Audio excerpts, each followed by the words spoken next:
Broadcasting around the world on the internet 24 hours a day at www.odysseytv.org. This is Odyssey Instructional Television, a program of the San Bernardino County Regional Occupational Program.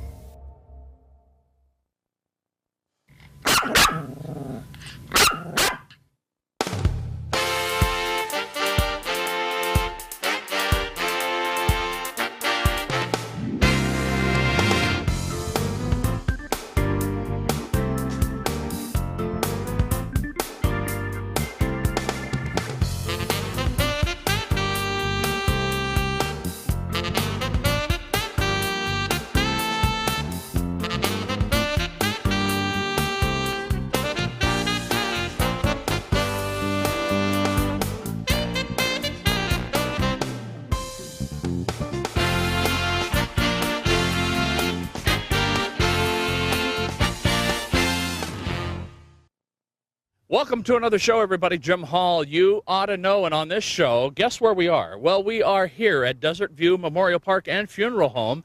And yes, we're amongst the pet cemetery here. Your companion friends can actually join right here where you're going to be for your permanent residency. And we're going to talk more about that and why the situation pertains to these two young guys. I've got Caden over here and Connor over here, my grandsons. Very much about family, life, and death on this particular show. And why are we here at Desert View Memorial Park and Funeral Home? Well, like all of our shows, it's a very important topic of life and death, and making the loved ones understand that pre-planning is going to be an important part. You want to stay with us on this show simply because, like with all of our shows, you ought to know.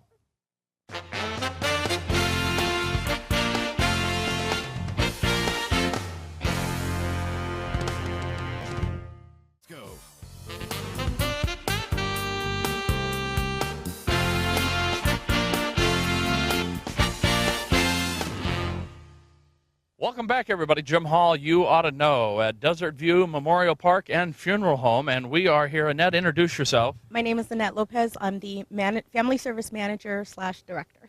All right, well, that's a whole mouthful there, which means you must do a lot here. I do.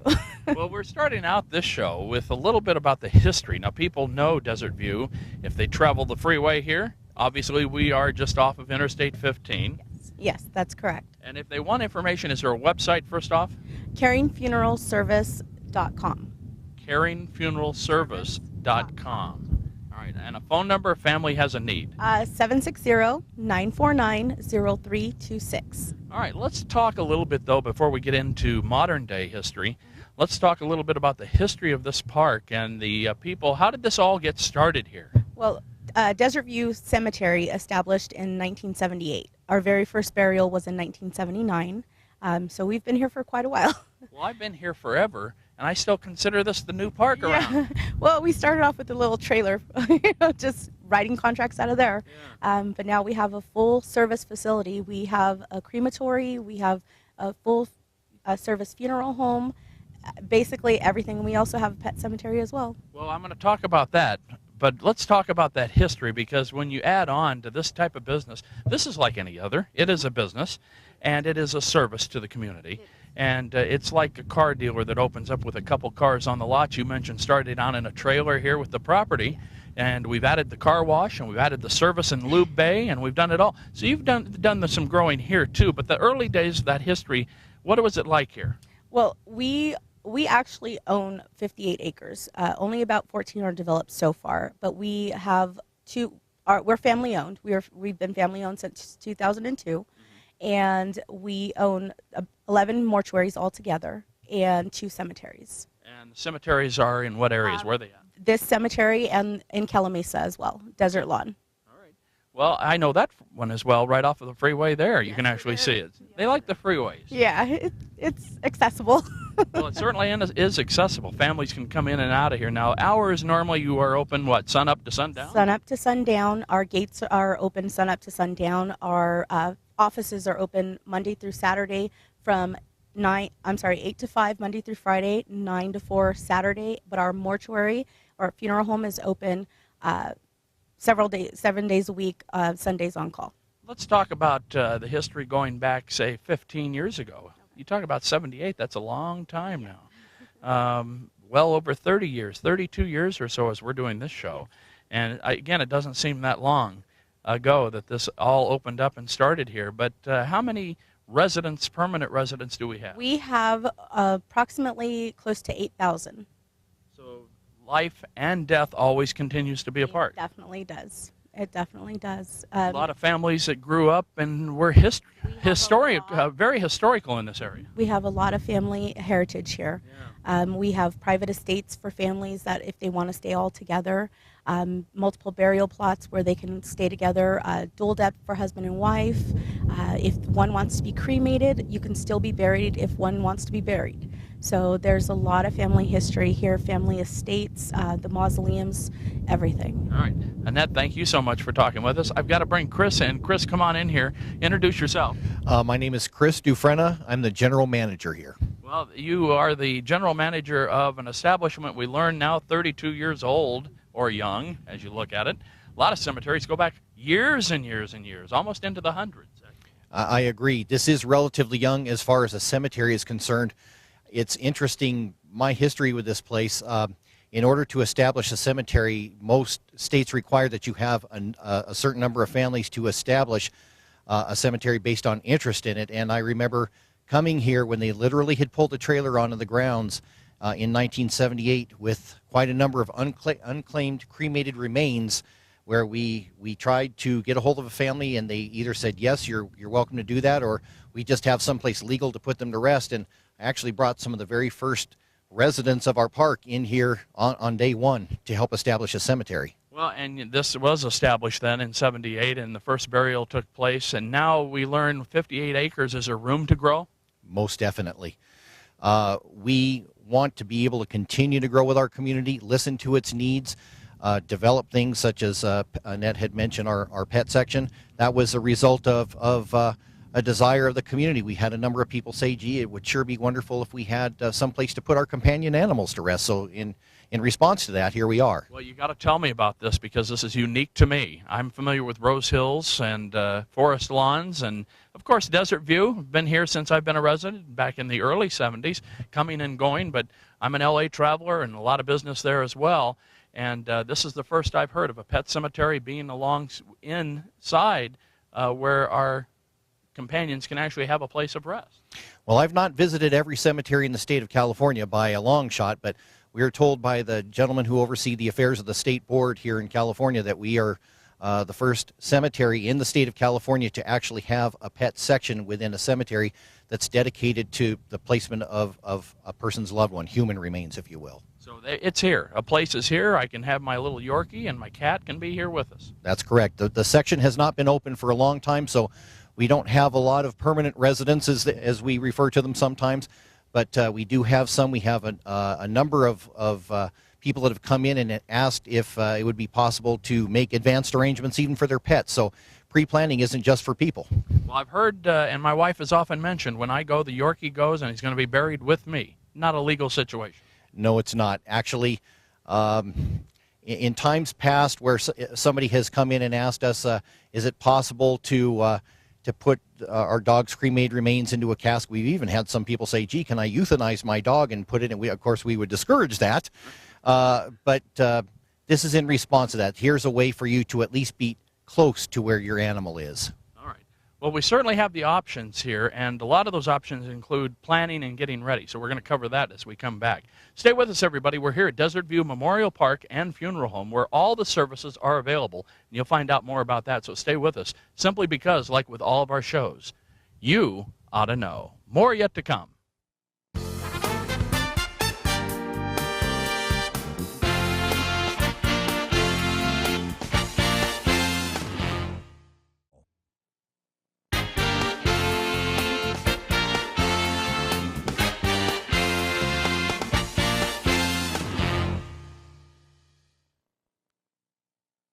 Welcome back, everybody. Jim Hall, you ought to know, and I told you we're here, Desert View Cemetery, and first let me introduce you. My name is Joyce Baker, and I'm a Family Service Director here at Desert View Memorial Park and Funeral Home. All right, now I got the title. I get that. The proper title is Desert View Memorial Park. And Funeral Home. Because you offer all the services here. So let's talk a little bit about when a family comes in need. because I don't think people drop by here just to visit you unless they are doing some pre-planning. But when it comes time for a funeral, when the need arises, what is it we all have to think about? What do families go through? They go through a tremendous amount of, they're going through grief, they're going through shock. They really can't believe that it's all happening to them, and we're here to meet their needs and help them with their options as far as making things right for their loved one. Well, and you must see in the number of days that you may deal with people over the course of getting the loved one prepared, the funeral arranged, and so on, that do they deal with all the emotions through the course of the few days that you are able to deal with them? Do they deal with the denial, the anger, the sadness, the whole thing together? Yes, they do, but it all comes in stages. And they go through the anger or the sadness. We do at Desert View help to get them through that. We do have programs before care and after care. After you lose a loved one, you still need our support from Desert View. All right. As of today, I need your services. What are you going to do for me when I arrive? I am going to ask you to come into our room and ask you if you'd like coffee or water, or is there anything I can get you. I'm going to sit down and listen to you and listen to what your needs are. All families have different needs. We do have a variety of options here, so it's my job to let you know what your options are. And what kind of options do I have available? Maybe my family member hasn't specified to me whether they want to be buried or cremated, whether or not they want to be in a cemetery, or whatever the disposition is. How do we handle that? Well, I start out with the family and talking about maybe past family members of what they've chosen. If you're with other family members at the time, I bring up different options as far as our cremation. Cremation's a great option now as far as being able to have a service, a visitation. You have everything that you would have with a traditional service and then a burial, but with cremation, the end is cremation.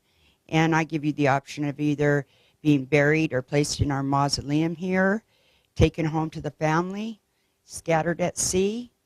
There's several different options, and we try to make that available for the families and give them examples and try to get a feel for what they really want, because we do treat our families as individuals. We don't treat them as just somebody who passed.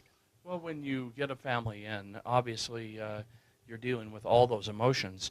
But when it comes down to cost, how does a family deal with some of those situations? Some families may be able to afford this sort of thing as an immediate need. Maybe they're not. How does that all work?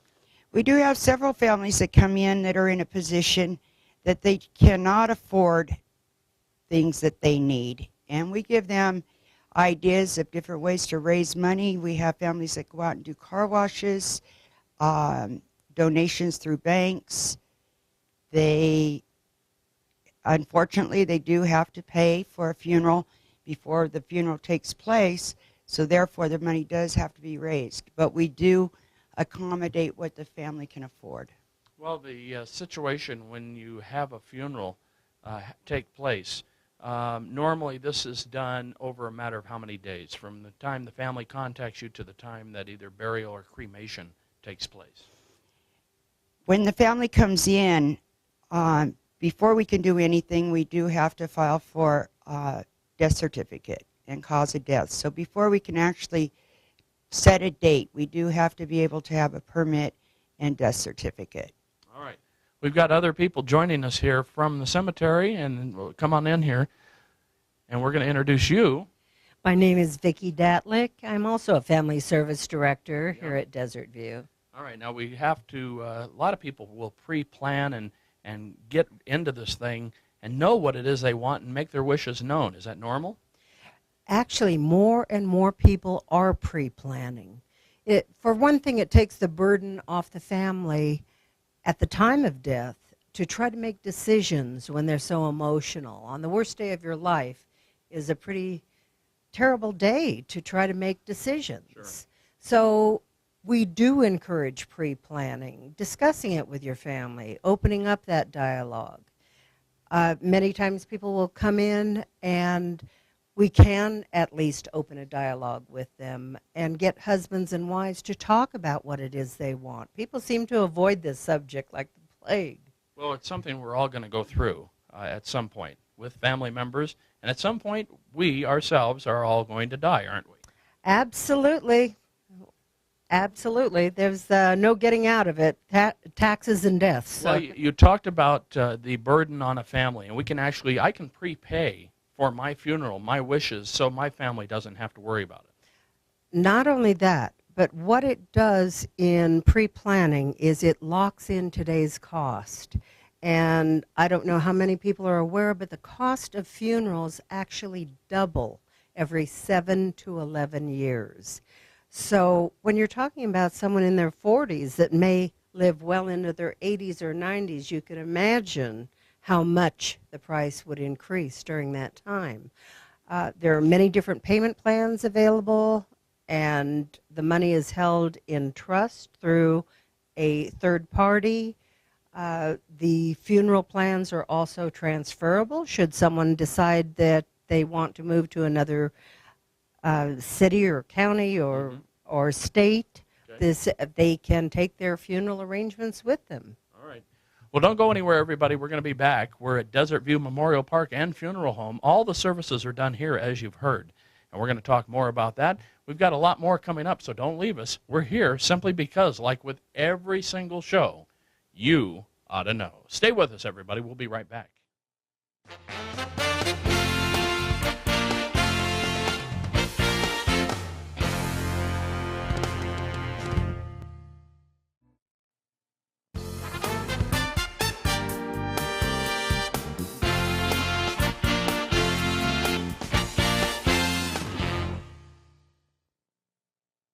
Welcome back, everybody. Jim Hall, you ought to know, and we're inside a building. A lot of loud noise in here going on, and let's introduce you first off.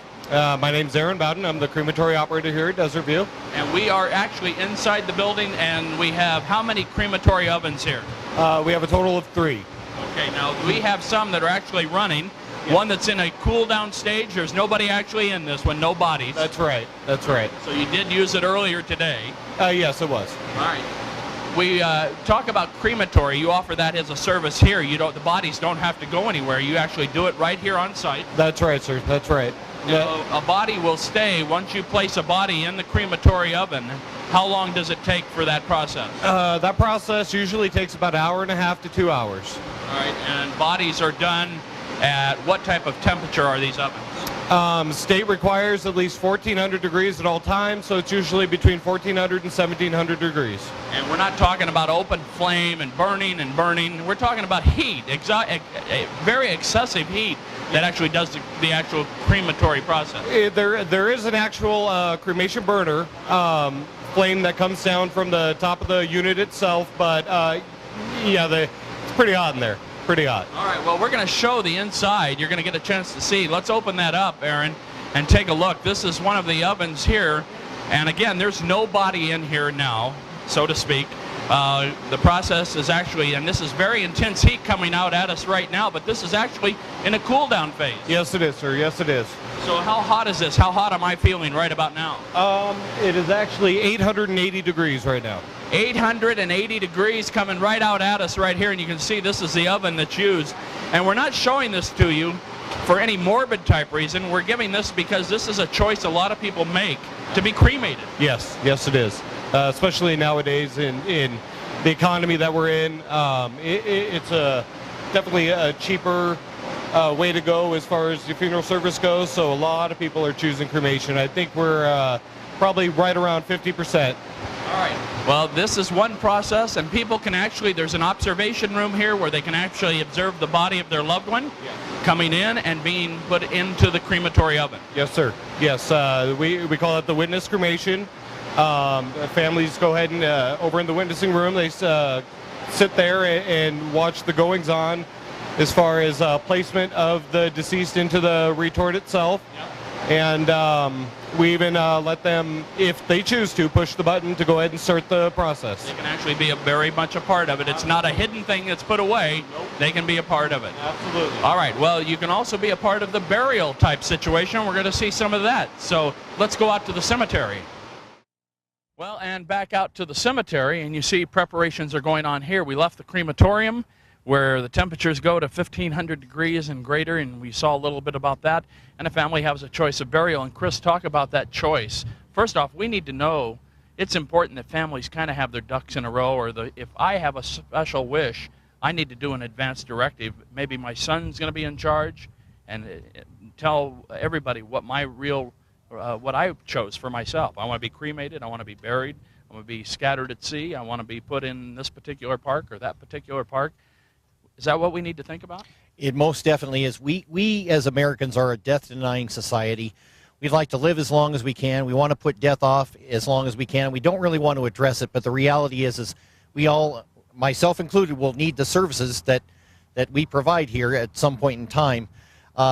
Some families, because they don't like to deal with this, never really share those things, and ultimately what ends up happening is, gee, mom or dad never said anything about what their wishes were, so now we're left to guess. At the most difficult time of trying to make a decision, now you're trying to figure out what mom or dad may have wanted, or somebody else that you're left to care for. One thing, and I appreciate the opportunity to share this with your viewing public, because this is something that most people are not aware that they ought to know. Okay. If you go into any funeral home in California, if they're complying with the law, you can find a pamphlet in purple that's in English, or it's in yellow if it's Spanish. But if they are obeying the law, they'll have this readily available for you. This book pretty much spells out the pecking order, if you would, that the state of California looks for, what we've got to comply with. We'll have people come in, they seem like the nicest people in the world. But I'll, for instance, have a sibling, one of four, come in and say, I'm here to take care of arrangements for my mom. Are there any other siblings? Well, yes, but they don't count or they don't matter. Mom wrote them off. The fact is, as the law says, that all people who hold the same level of kinship, who are the closest living relatives, all have an equal right to say what happens. The court is blind to your emotional matters or family feuds you may have had, so the reality is we've got to deal with a majority, at least 3 of those 4. So it's important that if you want your wishes made known, that you get them in writing and that you start at least to pay for those things in advance. And again, those can be paid off over years, so it's not going to create a financial burden. But the reality is, there's sometimes where we have some really nice people that we can't help because, quite frankly, there's been rifts. If you think that there is any harmful politics in your family, I'd encourage you to appoint somebody, give them either powers of attorney for health care or write an advanced health care directive that gives people not only the right to make health care decisions on your behalf, but also gives them the right to oversee your dispositions arrangements on your behalf when you pass. Otherwise, it's left up to the feuding family. All right, and you don't want to have to deal with that. Advanced planning always helps. Advanced directives, making your wishes known, is what it's about.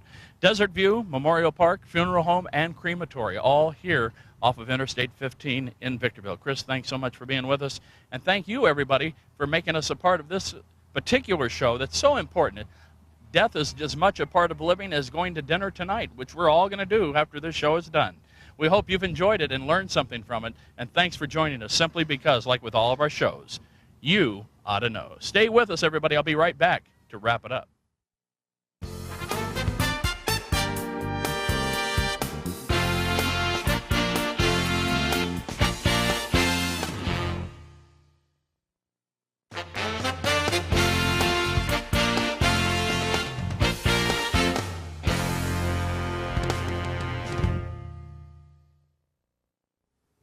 Well, that's going to put the wraps on another show, everybody. And as you see there, this is the gravesite of our producer, our executive producer, Joe Flores, his family right here.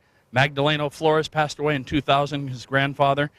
Lucy Flores buried about a month ago right here in Desert View Memorial Park, Funeral Home, and Crematory, all here off of Interstate 15. It very much is about family, like with all of our shows. I've got Caden with me, Connor's here somewhere, and all the students from Odyssey Television are out here. Our executive producer, Joe Flores, just off camera, looking down at the gravestone that bears the names of his grandfather and his grandmother, but they're not here spiritually. They are elsewhere, and they're still with us. And we hope you make your future plans Be wise. And remember, just because we bring this show to you, it doesn't deal with death. It deals with everyday part of life, and family is important. Because you ought to know. See you next time, everybody.